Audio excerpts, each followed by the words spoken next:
ओम शांति। सभी के चेहरे खुश हर्षित रूप में दिखाई दे रहे। क्यों? हमें कौन मिला है, अगर उसकी महिमा का एक शब्द भी याद है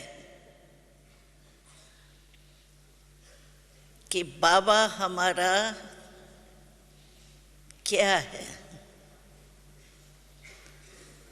दुनिया वाले बेचारे गाते रहते हैं, कीर्तन करते हैं, भजन गाते हैं, पुकारते हैं, लेकिन हम क्या कहेंगे?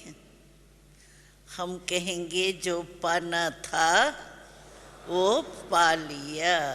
पा लिया? हाँ, कि अभी पाना है? पा लिया।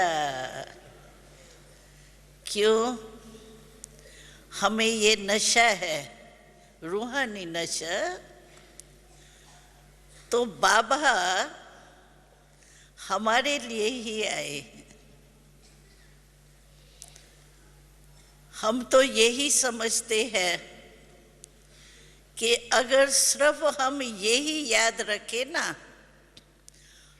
मेरा बाबा है, मेरा है, मेरे शब्द को अंडरलाइन करो और मेरे लिए ही आया है। क्योंकि हमने भी 63 जन्म भक्ति की और पुकारा, आओ, और बाबा ड्रामा अनुसार मेरे लिए ही आया है और मेरा बाबा है। कभी भी कोई समझते हैं ठीक है, बाबा को याद तो करना है, लेकिन मेरा है और मेरे लिए ही आया है बाबा, इसमें बहुत रूहानी नशा चढ़ता है। मेरा शब्द कहने से अपना अधिकार याद आता है। मैं किसी भी चीज़ को, चाहे छोटी हो चाहे मोटी हो, लेकिन मैं किसी भी चीज़ को कहूँगी मेरी है। किस आधार से कहूँगी मेरी है? क्योंकि मेरा उसके ऊपर अधिकार रहता है। तो अभी हमारे मन में क्या है? मेरा बाबा। बाबा कहते सिर्फ बाबा शब्द नहीं बोलो। बाबा शब्द, बाबा भगवान है, बाबा बहुत बड़ा है, बाबा तो परम धाम में रहता है, वो तो ठीक है, लेकिन मेरा बाबा है। भगवान के ऊपर हम अधिकार रख सकते हैं क्योंकि भगवान ने हमको जन्म सिद्ध अधिकार दिया है। बाबा ने कहा है ना, हमने कहा मेरा बाबा, बाबा ने क्या कहा? मेरे बच्चे। एक बारी बाबा ने कह दिया मेरा बच्चा, तो हमारा अधिकार बाबा के ऊपर और बाबा का अधिकार हमारे ऊपर है ना? हम अधिकारी हैं, भगवान के ऊपर अधिकारी है। अगर ये भी स्मृति रहे ना, एक अक्षर भूलना नहीं, मेरा, मेरा बाबा, तो क्या होगा कि सारे दिन में 63 जन्म में जो बहुत हद के मेरा मेरा रहा है ना, बॉडी कॉन्शियस का भी आधार जो है वो मेरा है। मेरा शरीर, मेरा घर, मेरे बच्चे, मेरे मेरे मेरे मेरे का भक्ति में कहते भी है कि मेरे मेरे का ही फेरा है। लेकिन बाबा भी कितना चतुर है, बाबा ने सोचा, या बाबा कहते हैं मेरे मेरे की आदत है ना सारा दिन, तो चलो मेरा ही कहो, दूसरा शब्द बदली करके नहीं कहा तेरा, कहता है मेरा ही बाबा कहो। मेरा तो आ गया ना शब्द। उस मेरे में अनेक मेरे है। शरीर मेरा है, शरीर में कितनी कर्म इंद्रियां हैं, मेरा हाथ, मेरा पाँव, मेरी आंख, मेरे क्या कितना मेरा मेरा है। परिवार में भी कितने मेरे हैं। अगर एक परदादा ग्रेट ग्रेट ग्रैंडफादर कोई हो और वो अपने सारा मेरा मेरा परिवार देखे, कितने होते हैं लिस्ट में, लंबी लिस्ट होंगी। तो मेरे मेरे ने ही हमको बॉडी कॉन्शियसनेस में लाया। अभी देखो कई भाई बहनें ऐसे कहते हैं, तो योग में जब बैठते हैं ना, तो बाबा की बजाय और ही दूसरी दूसरी बातें याद आती है। काम काज करते बाबा को याद करते हैं तो इतने और बातें नहीं याद आती, लेकिन जब बैठते हैं ना अमृत वेले या वैसे विशेष बाबा की याद में बैठते हैं या चलते फिरते भी करते हैं, उस समय और ही ज्यादा बातें और आती है। क्यों आती है? जब हम बाबा को याद करने बैठे हैं, फिर दूसरी बातें क्यों आती हैं? कारण क्या है कि 63 जन्म का हमारी जो आदत है ना, वो अनेक बातों को याद करने की। तो 63 जन्म का जो पक्का संस्कार हो गया है ना, मैं बहुत विस्तार, वो सहज याद आ जाता है। और दूसरी गलती क्या होती है, बाबा के सिवाय चाहते बाबा को याद करना है और बातें क्यों याद आती है, या बाबा की याद क्यों नहीं पावरफुल अनुभव होती है? उसका कारण ये होता है, गलती हमारी ये होती है कि हम आत्मा समझ करके बाप को याद कर रहे हैं। उस समय पहले ये चेक करो कि मैं आत्मक स्थिति में पहले स्थित हूं, क्योंकि पहला पाठ हमारा ये है, मैं आत्मा हूं। मुरली में देखो बाबा जो कहता है मुझे याद करो, तो यही शब्द होंगे, अपने को आत्मा समझ मुझ परमात्मा बाप को याद करो। तो हम परमात्मा बाप को याद करने की कोशिश करते हैं, लेकिन जो पहली लाइन में बाबा ने कहा अपने को आत्मा समझ बाप को याद करो, वो पक्का है कि वो भूल जाता है मैं फलाना हूँ, मैं फलानी हूँ, मैं शरीरधारी बन करके बाप को याद करने की कोशिश करते हैं, तो शरीर का पिता तो वो है ही नहीं। कई भाई बहन कहते हैं हम बाबा से बहुत रुआन करते हैं, जो भी बात आती है ना बाबा को सुनाते हैं, बाबा से पूछते भी है, बाबा ऐसा हो गया, बाबा ये हो गया, बाबा ऐसा करे नहीं करे, बाबा जवाब ही नहीं देता है। पता नहीं क्यों बाबा मेरे को सैल्वेशन ही नहीं देता है, बताता ही नहीं है, मेरी बात ही नहीं सुनता है। क्यों बाबा आपकी बात नहीं सुने, दूसरे की बात सुने, बाबा को क्या पता है? पास खातरी करने वाला तो बाबा है ही नहीं। बाबा तो दाता है और उसके पास कोई कमी नहीं है, कोई खजाने की कमी नहीं है, सागर है, अखुट है। तो बाबा क्यों नहीं सुनता? क्योंकि आपने गलती ये की है कि आत्मा समझ बाप के याद में नहीं बैठे। बाबा बाबा कह रहे हो, बाबा आप बहुत मीठे हो बाबा, आप बहुत प्यारे हो बाबा, आप मेरे हो ना बाबा, सुनो ना। लेकिन बाबा सुने किसका? बाबा है ही नहीं ना शरीर का। बॉडी कॉन्शियसनेस में रहते हैं तो बाबा सुने क्यों? मैं किसी को कहूँ, बुजुर्ग कोई हो, उसको कहूँ पिताजी पिताजी आप मेरी बात सुनो, वो सुनेगा क्या? वो सुनेगा ही नहीं, कहेगा पिताजी मैं हूं ही नहीं, मेरी बात ही नहीं। तो हम जो ये गलती करते हैं,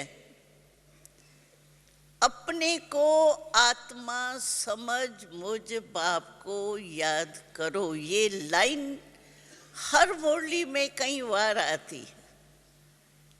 लेकिन हमारी गलती, जैसे हम लोग दूसरों को मिसाल देते हैं ना, भाई इस तार से कनेक्शन टूट गया है मानो, और मुझे जोड़ना है, तो मैं पहले तो ये प्लास्टिक का कवर उतारूंगी ना, तब तार से कनेक्शन होगा। अगर मैं ये प्लास्टिक का कवर उतारूं नहीं और सारा दिन कोशिश करती रहूं, रात दिन कोशिश करूं कनेक्शन तार से हो, करंट आ जाए, होगा? क्योंकि गलती क्या की? ये रबर उतारा ही नहीं। आजकल आप देखो भक्ति मार्ग में भी मंदिरों में चमड़ा की चीज ले जाने नहीं देते हैं। अभी जड़ चित्र है, जड़ चित्र के दर्शन करने में चमड़े की चीज नहीं ले जाने देते। तो ये क्या है? चमड़ी तो है, हा?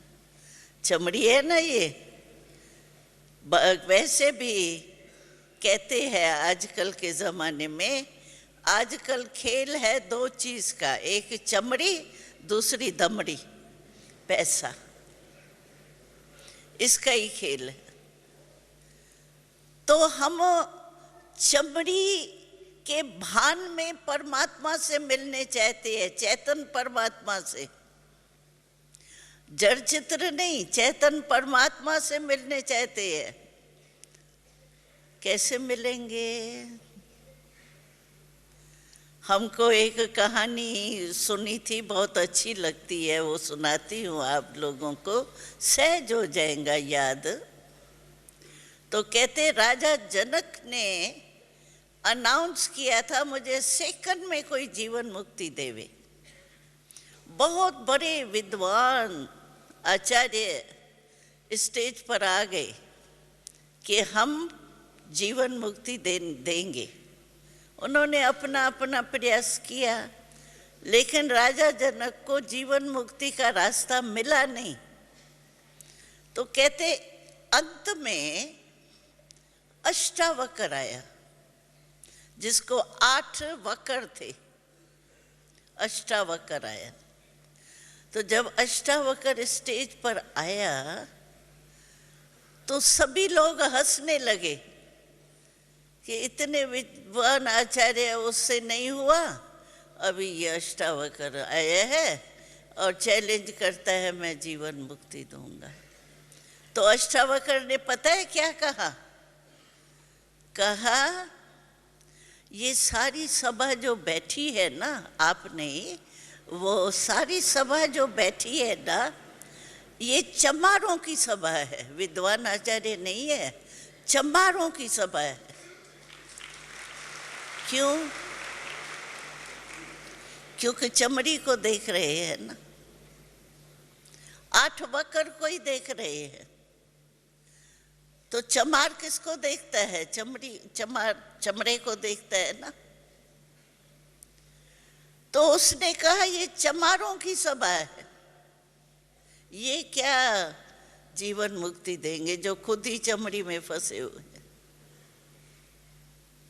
और बाबा ने हमको जीवन मुक्ति का रास्ता एक शब्द के मात्रा में दे दी है। वो जानते हो? वो है, एक शब्द है मेरा, दूसरा शब्द है तेरा। हिंदी में अगर आप मेरा और तेरा लिखेंगे ना, तो एक मात्रा का मैं और तय का फर्क है बस।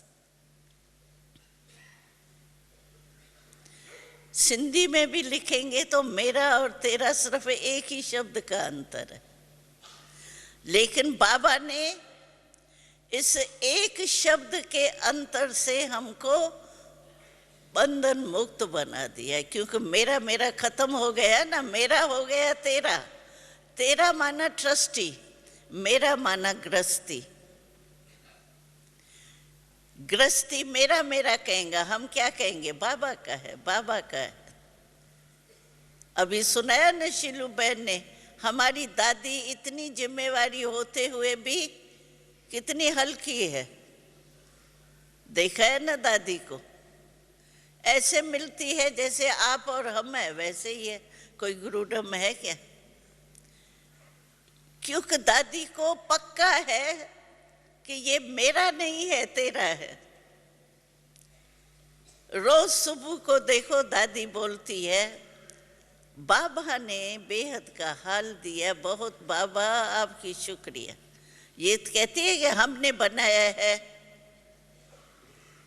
मेरा हाल है ये, हमारा हाल है नहीं, तेरा। और भक्ति में रोज गशा लगाते रहे हैं, रोज आरती में कहते हैं, तेरा तेरे अर्पण, मेरा कुछ नहीं लागे, लेकिन लागे सुई भी। सुई भी जाएंगी ना तो भी याद आएगा मेरी सुई यहाँ गिरी थी। कोई चीज यहाँ आपकी गिर जाएगी ना, मानो रुमाल तो गिरता ही है। अच्छा रुमाल गिर गया मेरा, 1 साल के बाद आप आएंगे तो भी याद आएगा कि मेरा रुमाल यहाँ गिरा था, और रुमाल पता नहीं कहाँ चला गया होगा। मेरा था ना तो मेरा याद आता है। और तेरा तेरे अर्पण, मेरा कुछ नहीं लागे, हो गए बेफिक्र बादशाह, ट्रस्टी। गृहस्थी में मेरे मेरे का बोझ है,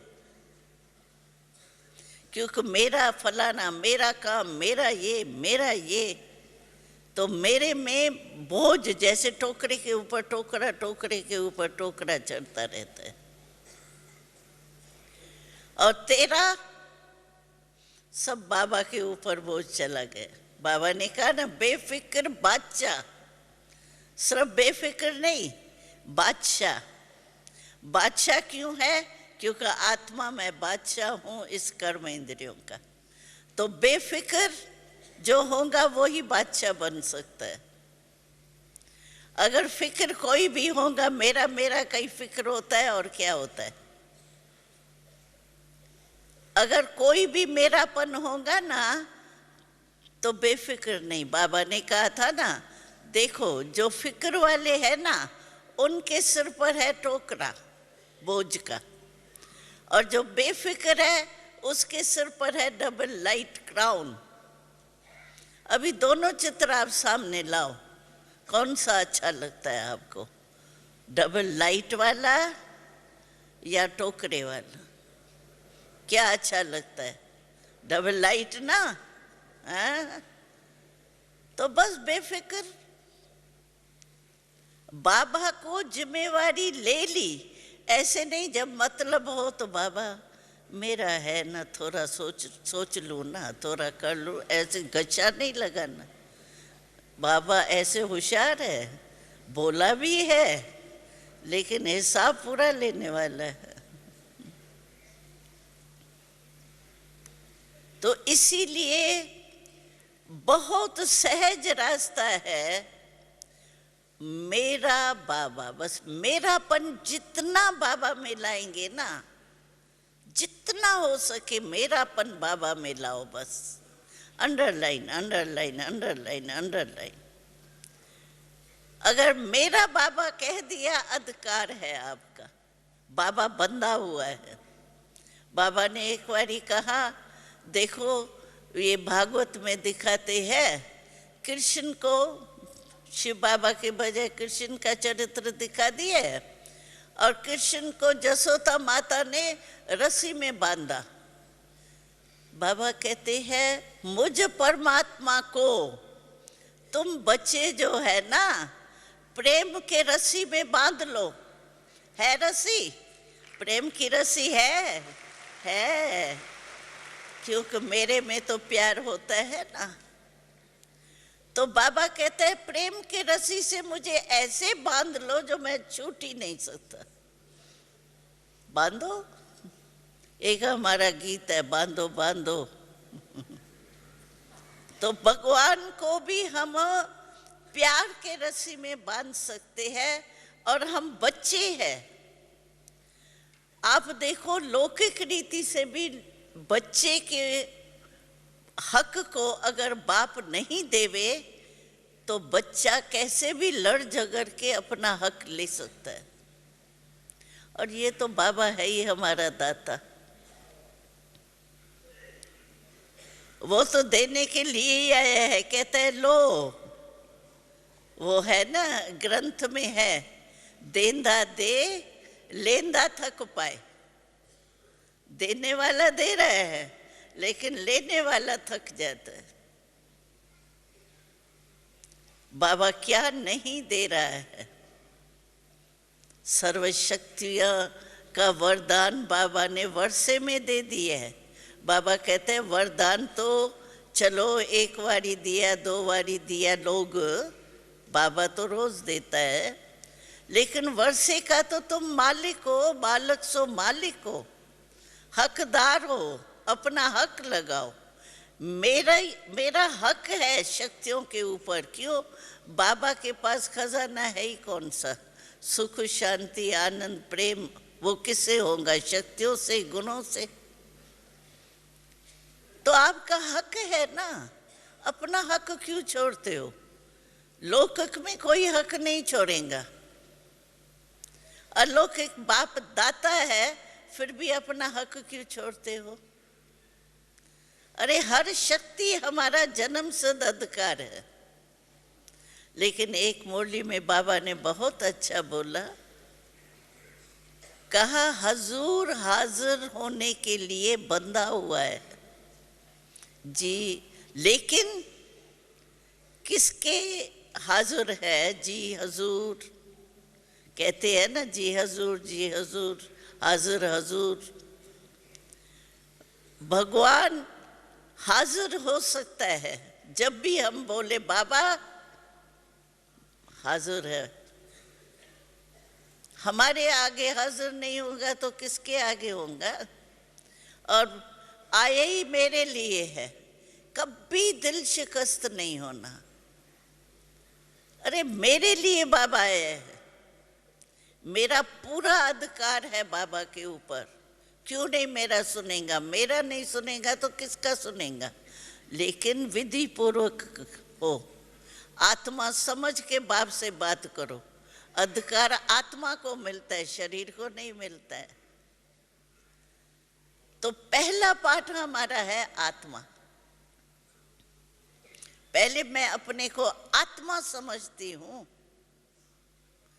तो परमात्मा से कनेक्शन नेचुरल जुट जाएगा। स्वयं बाबा के और कोई याद आएगा ही नहीं, क्योंकि आत्मा को आप देखो, एक सेकंड अपने को अभी शरीर छोड़, भूल के, छोड़ना नहीं, भूलना, तो भूल के अपने को आत्मा समझो।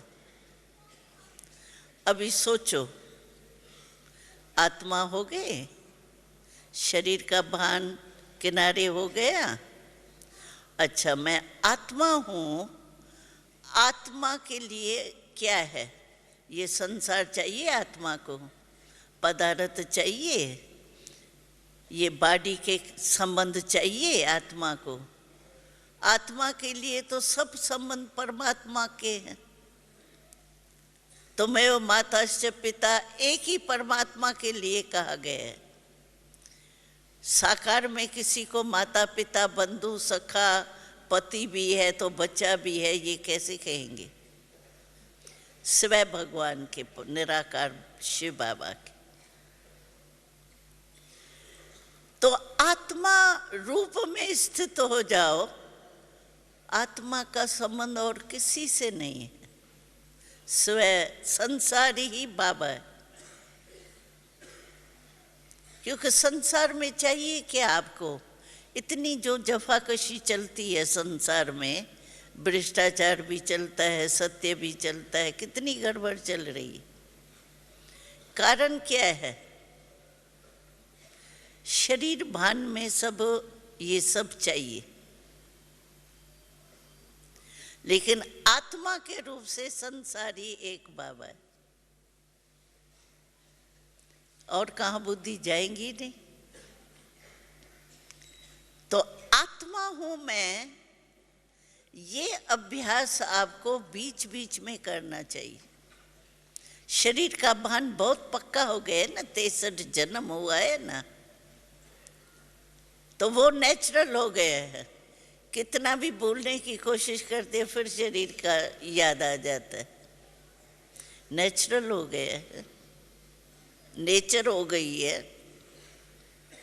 ऐसे ही मैं आत्मा हूं, ये हमारी नेचर हो जाए, नेचुरल हो जाए, बस सेकंड में याद करें मैं अशरीरी आत्मा हूं, आत्मा रूप में स्थित हो जाए। हो सकते हैं ना? बस ये प्रैक्टिस बीच बीच में करो, ऐसे नहीं रात्रि को चार्ट देखा, मैं आत्मा रूप में कितना टाइम रही, बहुत थोड़ा टाइम रही, अभी टाइम तो चला गया, दिन तो पूरा हो गया, वो दिन तो वापस आएगा ही नहीं, तो गया ना।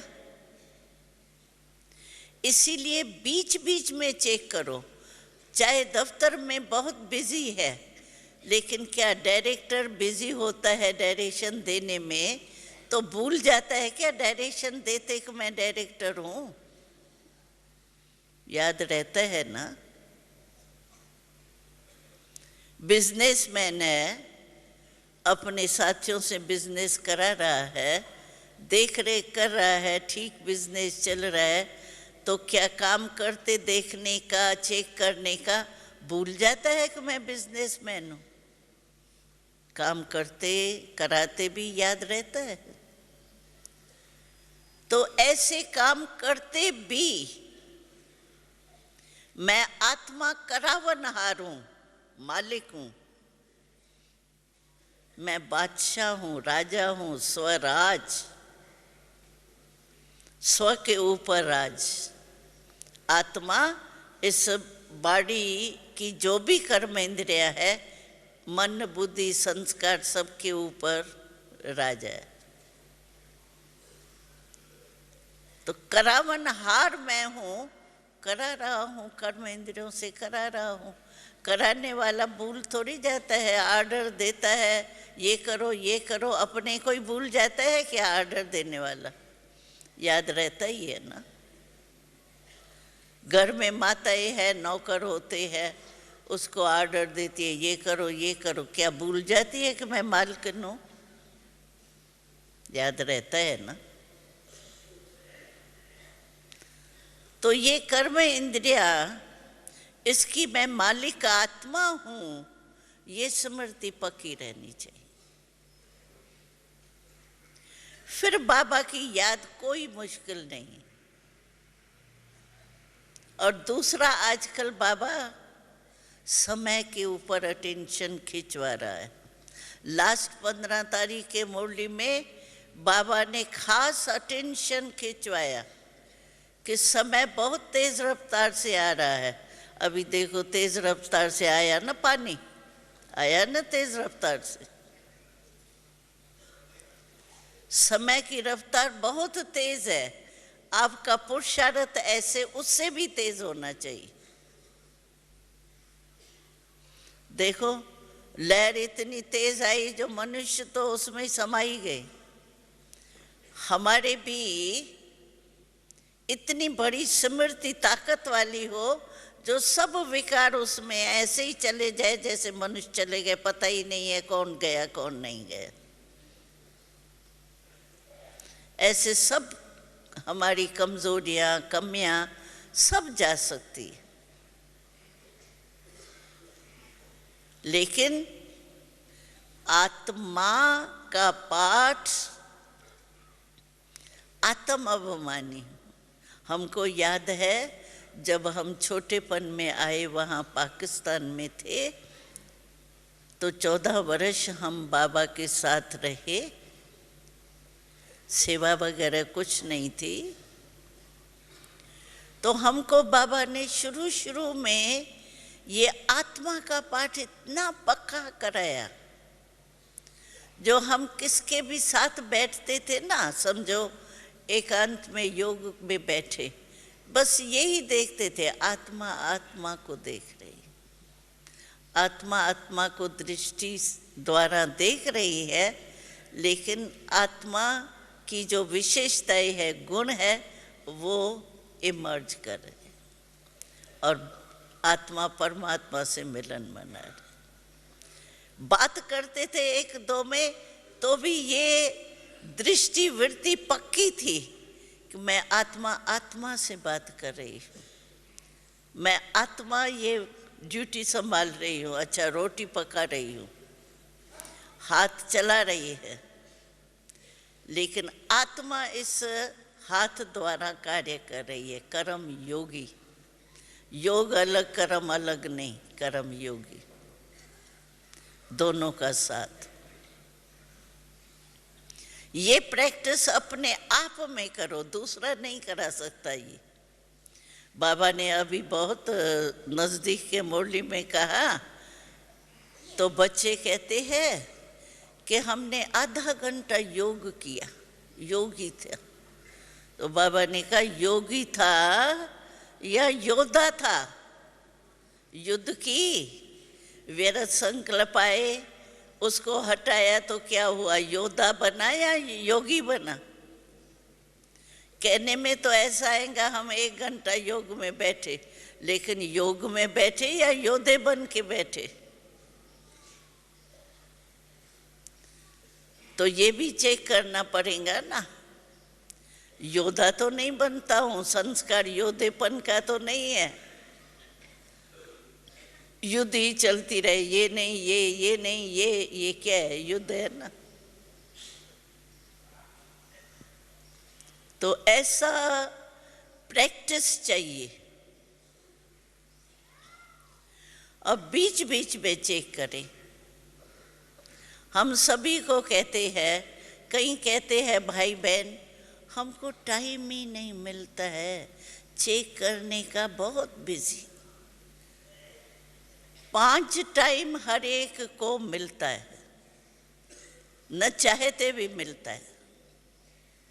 देखो, आप सुबह को उठते हो तो ये क्या बेड टी पीते हो या पानी पीते हो या चाय पीते हो? ये तो नहीं भूलता ना, ये तो पीता ही है ना मनुष्य, चाहे पानी पियो चाहे चाय पियो।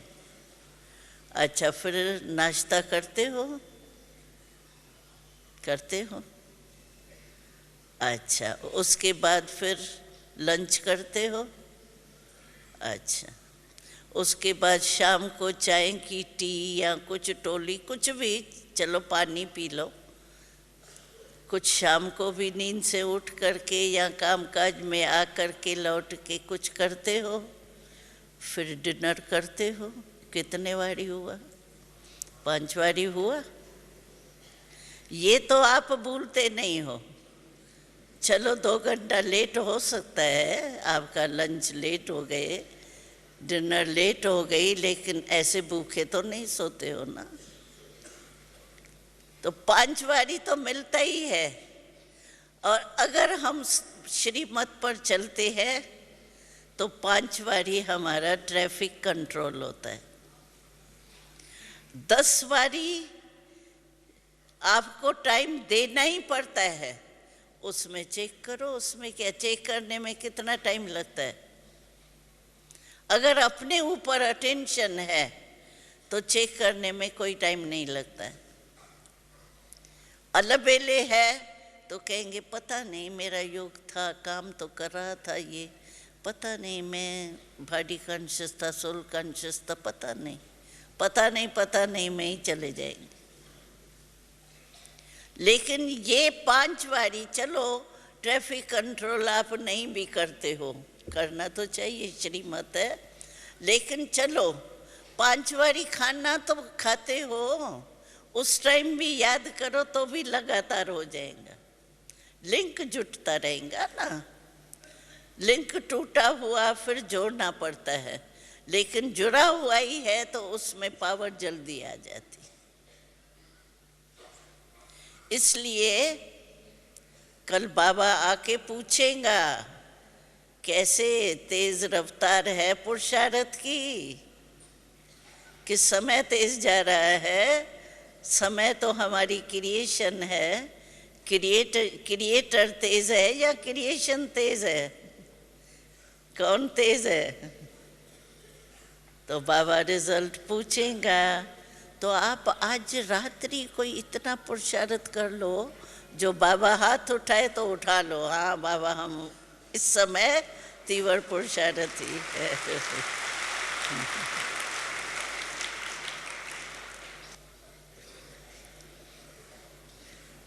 तो सहज है ना पुरुषार्थ, हाँ? तो पुरुषार्थ बहुत तेज करना, बाबा को रिजल्ट देनी है ना, तो रिजल्ट अच्छी देंगे बाबा को, बाबा भी वरदान देंगे, खुश होंगे ना बच्चे, वाह। वैसे तो बाबा खुश रहता है, लेकिन खुशी में भी खुशी। और आजकल बाबा ने बहुत सहज पुरुषार्थ बता दी है, बहुत सहज। चलो किसका योग पावरफुल नहीं रहता है, पॉइंट याद नहीं रहती है, कुछ भी, और नियमों में भी चलने में कहाँ कहाँ मुश्किल लगता है, तो बाबा कहता है आजकल सिर्फ एक बात करो, दुआएं दो और दुआएं लो, बस। कोई बद दुआ देवे ना, उसको भी आप दुआएं दो। तो कहीं हम सोचते हैं वो हमको बद दुआ दे रहा है और मैं फिर उसको दुआ दूं। तो बाबा कहता है बद दुआ नाम ही है, बद दुआ। बद दुआ का अर्थ क्या है? खराब चीज है ना। अच्छा, आपको कोई, मैं आ करके कोई खराब चीज देती हूँ, आप क्या करेंगे? लेके रखेंगे? रखेंगे अपने पास संभाल के, हाँ? अलमारी में रख देंगे खराब चीज, कि वहीं उसी समय फेंक देंगे या उसको वापस करेंगे? तो बाबा कहते हैं जब है ही बद दुआ, नाम ही है बद दुआ, खराब चीज है ना, तो खराब चीज अपने मन में क्यों अंदर डालते? माना अलमारी में बंद करके रखा ना खराब चीज, ये समझदारी है। उस समय, जिस समय कोई बद दुआ देता है, उस समय कैसे हम बद दुआ सुनते हुए भी उसको चेंज करें? उस समय आप अपने को ये समझो कि मैं मर्सीफुल हूँ,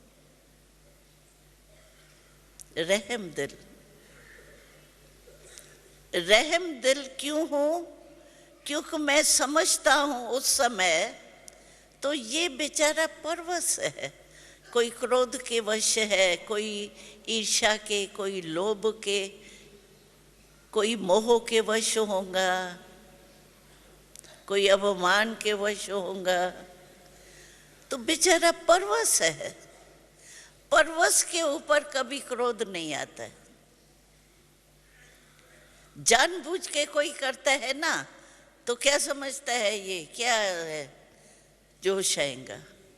लेकिन जब परवश देखते हैं, कोई है आत्मा, मनुष्य आत्मा, उसको कोई जबरदस्ती बांध रहा है, उसको देख करके आपको तरस आएगा, बेचारे को छुड़ाओ।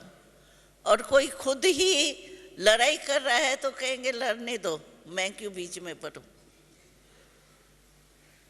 तो उस समय हमको मर्सीफुल स्टेज, बाबा कहते हैं आपकी जड़ मूर्तियां जो है ना,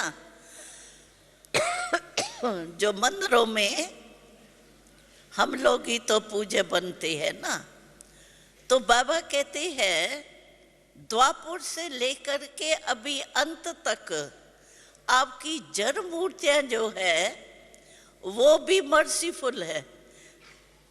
हमको याद है हम गए थे साउथ अमेरिका, ब्राज़ील की तरफ, तो वहाँ एक प्रोग्राम हुआ, उसमें 1000 के करीब यूनिवर्सिटी थी, उसमें लोग आए थे भाषण सुनने के लिए। प्रॉब्लम ये थी कि हमारी हिंदी भाषा, फिर हिंदी से कोई इंग्लिश करे, इंग्लिश से फिर वहाँ की भाषा, 3 भाषाएं चेंज हो रही थी। तो भाषण में बहुत टाइम हो गया, 12 बज गया। तो हमने कहा अभी वहाँ नियम है कि प्रसाद सबको देते हैं, तो हमने कहा भाई 12 बज गए हैं, इंडिया में तो 12 बहुत कुछ लगता है ना। तो मैंने कहा 12 बज गए हैं, 1000 लोग हैं, इनको टोली देनी है, तो हम 4 बहनें बैठ जाते, वहाँ भी तो टीचर्स थी ना, 4 बहनें बैठ जाते हैं तो जल्दी काम हो जाएगा, 12 बज गए जाके सोएंगे। तो कोई नहीं माना, कहा नहीं हमको इंडियन योगी के हाथ से ही लेनी है प्रसाद। चलो इतना महत्व इंडिया का है। फिर जब प्रसाद देने शुरू किया तो मैंने देखा कि आधे लोग वहाँ के आधे लोग ऐसे थे जो वो नहीं ऐसे झुकते हैं, ऐसे करते हैं, भक्ति का नियम है, नीचे ऐसे कांध करते हैं। तो सभी के मुख से mercy mercy mercy mercy mercy mercy कह रहे थे। तो बाबा कहता है तुम्हारे जड़ चित्र लास्ट जन्म तक भी मर्सी देते हैं, तब तो मांगते हैं उसे मर्सी, दया करो, कृपा करो। तो तुम अभी भी मर्सीफुल बनो ना, दयालु बनो ना, कृपालु बनो ना। अच्छा बेचारा परवश होकर के किया और अच्छा बात देखें, अच्छा मैंने उसकी बद दुआ अपने मन में धारण की, ठीक है, लेकिन नुकसान किसको होता है? कहने वाला तो गुस्सा करने वाला गुस्सा करके जाके ठंडे वो सो जाता है, फिक्र बेफिक्र बादशाह होके, और जिसने वो अंदर में फील किया मन में, उसको चैन नहीं आता है। हम पहली क्लास करते थे ना, तो हम कहते थे ये फीलिंग की बीमारी, फील हो गया ना मेरे मन में बद दुआ उसकी, तो फीलिंग माना फ्लू का बुखार।